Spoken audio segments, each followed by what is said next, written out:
Jangan sampai mati belum bayar utang, maka dia terkatung-katung tapi nggak ada roh apa nama istilah roh? Roh gentayangan dalam Islam nggak ada, guys. Innalillahi wa inna ilaihi raji'un. Jangan nanti mana tahu ada orang di Pandeglang kerasukan setelah Abdul Somad meninggal di Riau. Assalamualaikum warahmatullahi wabarakatuh, Ustadz. Waalaikumsalam. Saya Asep. Mohon maaf, Kang Asep, inilah yang sudah punya ikatan sedunia. Abdul Somad belum ada persatuannya, Asep udah ada.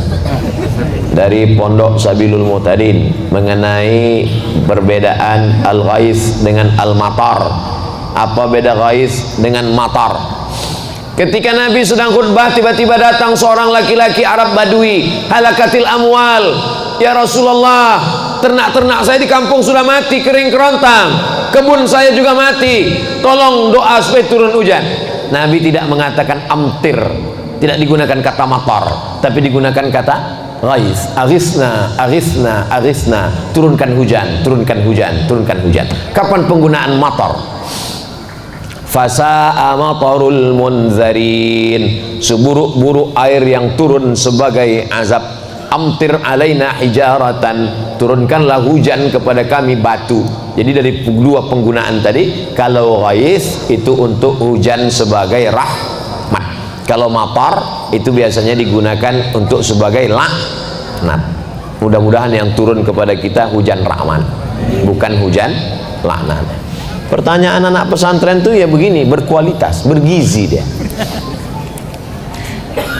Bagaimana dengan agama selain Islam yang awalnya tidak percaya pada Tuhan Esa, tapi ketika hendak meninggal mereka mengucapkan syahadat atau percaya adanya Tuhan, dan Tuhan itu Esa.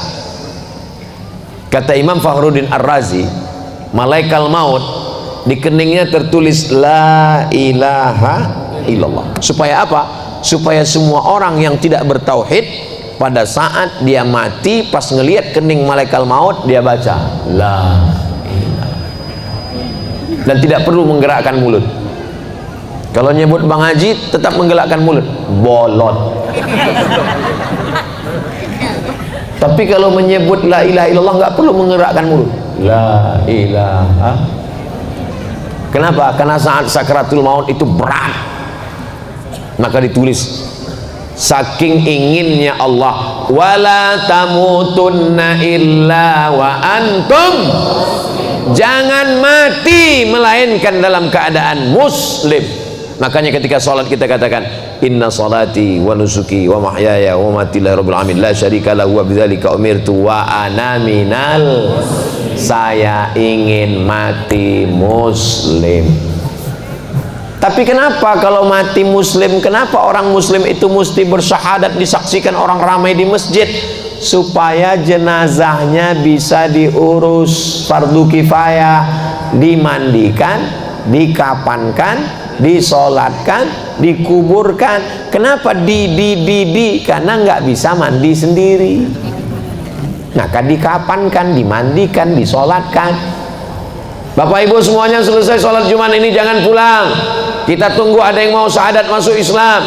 Saudaraku, sesungguhnya yang bersaksi ini adalah semua yang hadir.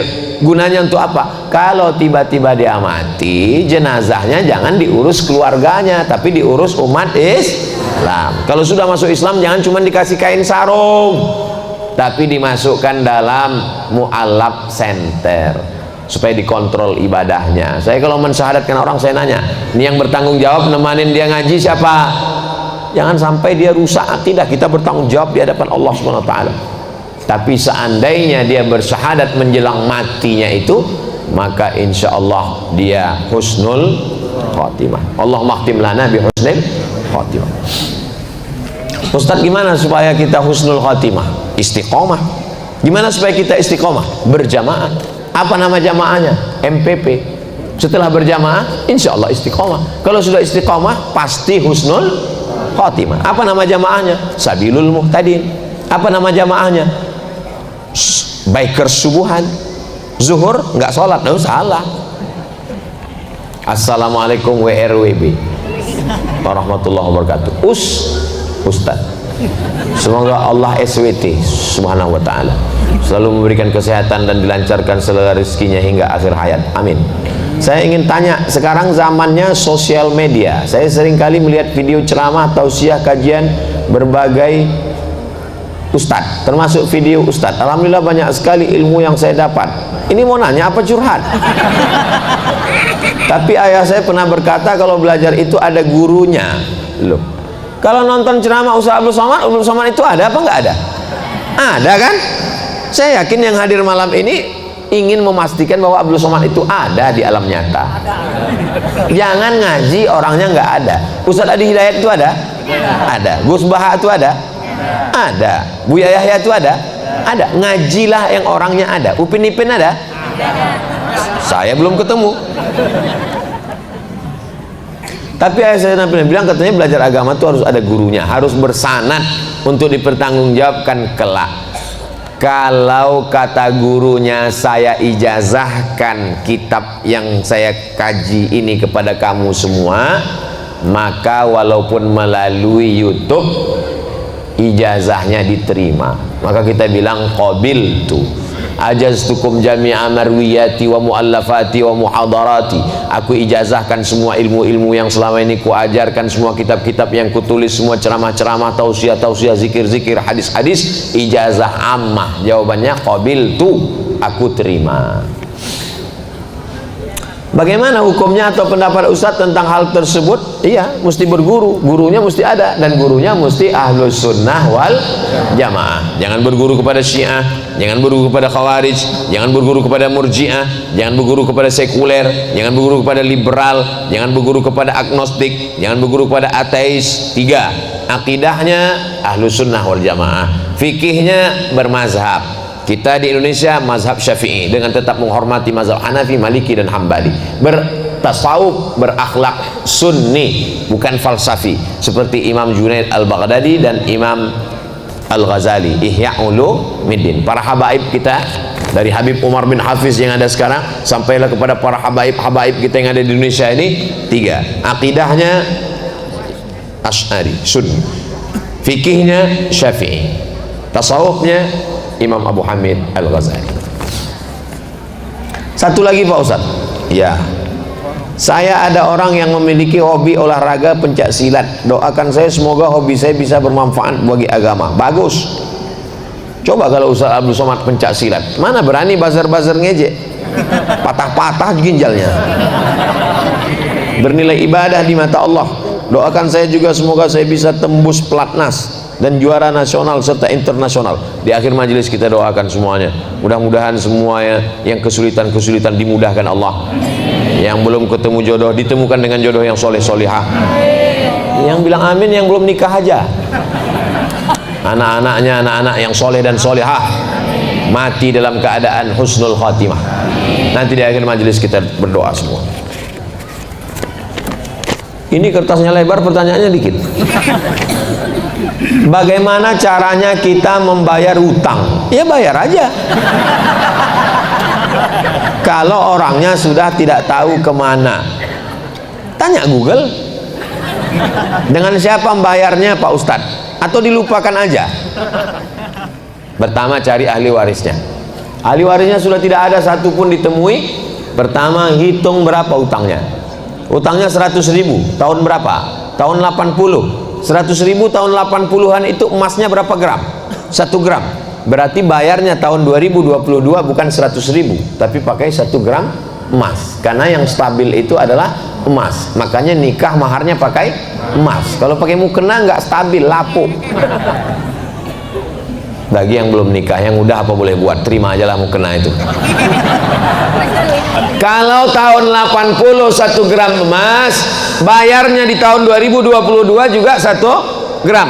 1 gram emas sekarang 1.100.000 atau berapa gitu. Tapi karena kita udah lama kenal ya udah 1 juta aja.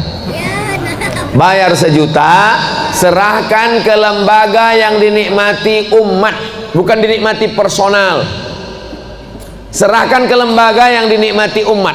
Di mana itu lembaga yang dinikmati umat? Pondok Pesantren Sabilul Muhtadin.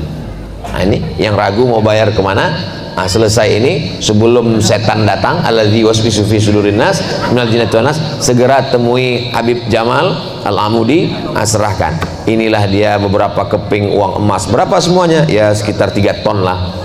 Insyaallah berdiri masjid insyaallah. Amin ya rabbal alamin. Begitu caranya bayar utang.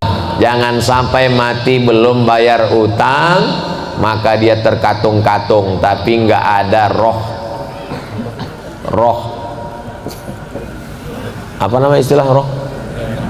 Roh gentayangan dalam Islam nggak ada, guys. Inna lillahi wa inna ilaihi raji'un. Jangan nanti mana tahu ada orang di Pandeglang kerasukan setelah Abdul Somad meninggal di Riau. Oh, dipanggil sama Habib. Assalamualaikum. Waalaikumsalam warahmatullahi wabarakatuh. Ini siapa? Saya Ustadz Abdul Somad. Itu bukan roh saya. Roh sudah kembali menghadap Allah Subhanahu wa taala. Lalu itu siapa? Itu adalah jin qarin. Karena setiap manusia yang lahir itu didampingi oleh jin qarin. Jinnya ikut makan dengan dia. Itulah maka baca doa Allahumma barik lana fi ma razaqtana wa qina azabannar. Jinnya enggak ikut. Itulah maka masuk WC Allahumma inni a'udzubika minal khubuthi wal khaba'is. Dia enggak ikut. Itulah makanya sebelum jalan bismillah tawakkaltu 'ala Allah la haula wala quwwata illa billah. Jinnya enggak ikut. Itulah makanya sebelum tidur bismika Allahumma ahya wa amut, supaya enggak ikut. Itulah makanya sebelum hubungan kelamin dibaca doa, jangan supaya dia ikut berkontribusi 25%. Nah, kitanya mati, jin qarinnya nggak mati, dan dia ikut dulu perjalanan dakwah Abdul Somad itu. Ketika ditanya, kalau memang betul kamu Abdul Somad, di manakah kamu pada malam 18-19 Agustus? Saya sedang berada bersama MPP di majelis pesantren Sabilul Muhtadin. Ini Ustaz Abdul Somad? Bukan. Kalau orang berilmu dia tahu ini adalah jin qarin yang belum mati. Orangnya sudah mati tapi dia tetap hidup. Nah, mudah-mudahan kita dijaga dari gangguan-gangguan ini insyaallah. Amin ya Allah. Ala hazihi niyya wa kulli niyatin salihah. Al-Fatihah.